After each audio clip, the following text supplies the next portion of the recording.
Okay, I think without further ado, let's get started.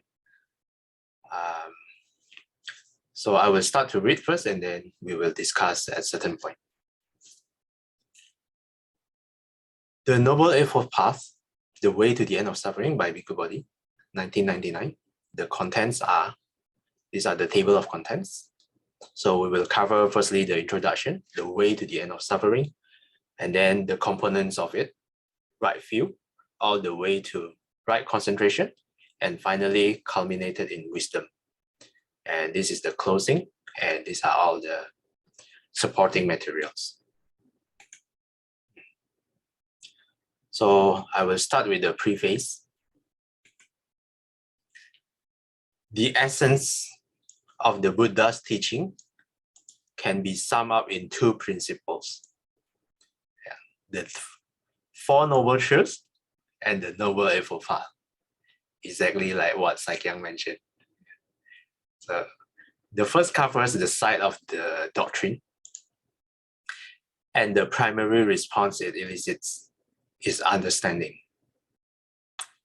The second covers the side of discipline in the broader sense of that word, and the primary response it calls for is practice.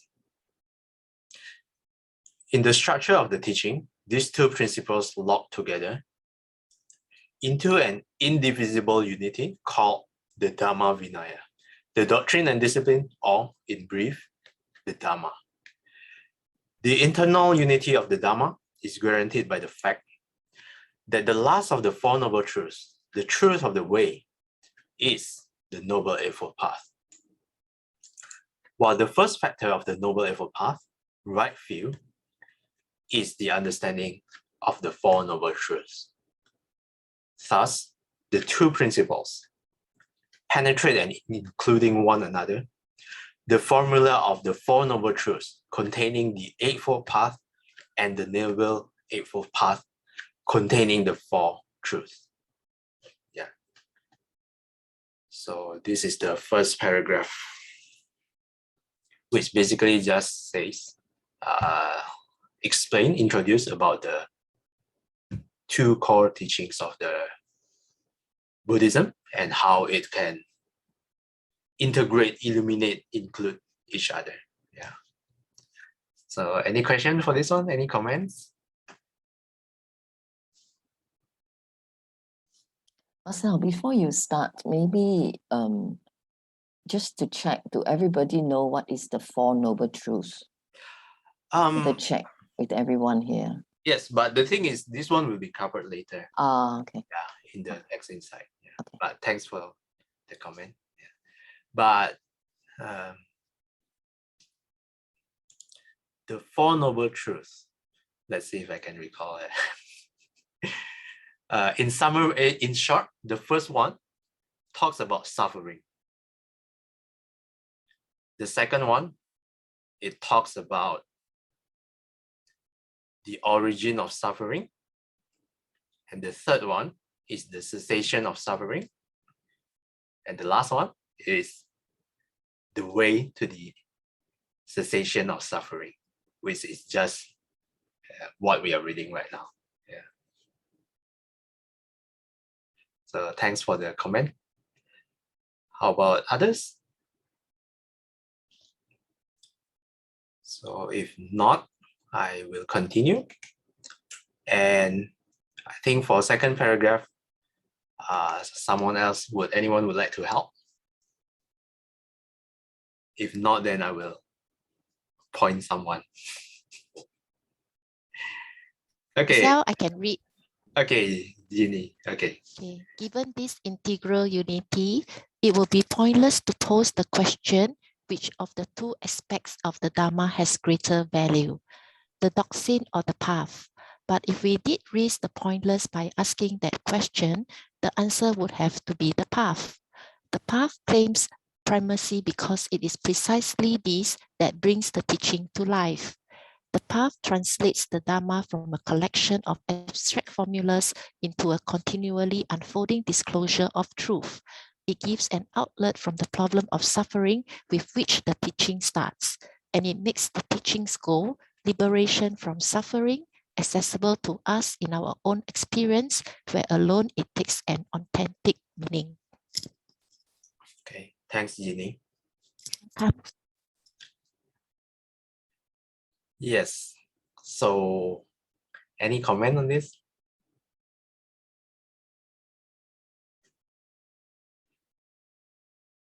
Yeah. So I think firstly, it's not a question that we should ask, because the path includes the doctrine and the doctrine includes the path. But I think Bhikkhu Bodhi here says the path is more important because it is the one that will lead us to the end of suffering.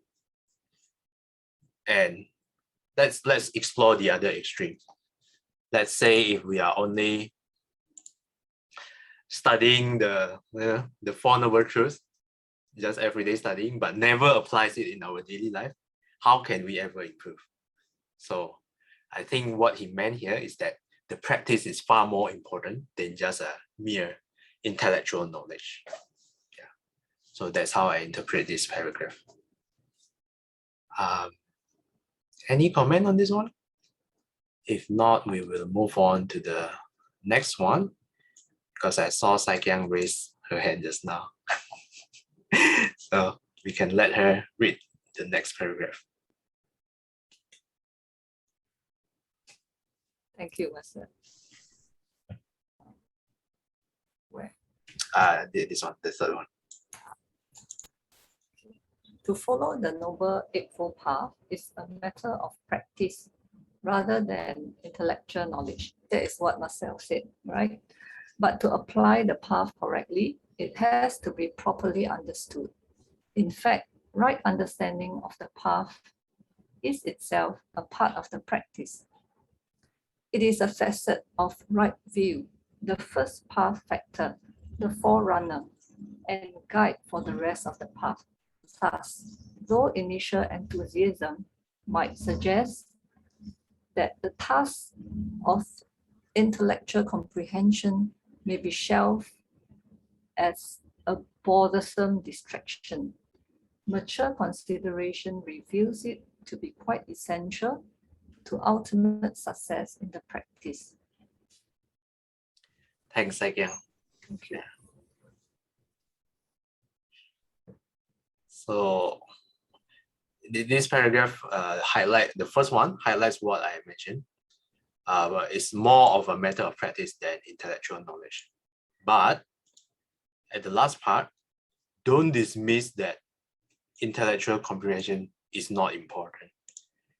When you practice the path, you will realize that this is also important. Yeah. So any other comments for this one? The third paragraph.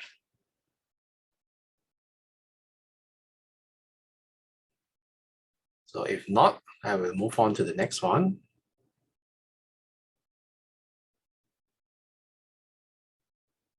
Okay. So who would like to volunteer? Okay, how about if no volunteer, I will arrow. Okay, Brother Danny.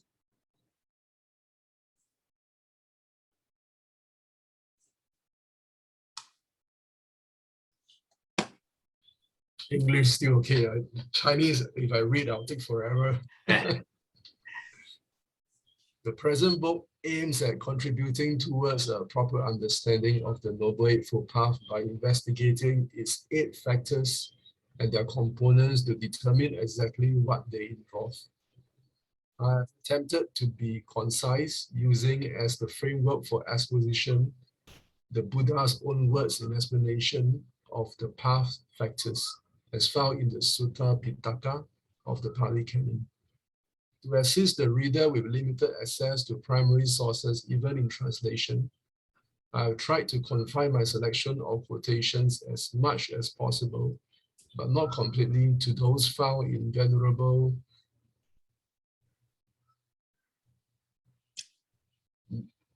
how do you pronounce? Nyanatiloka.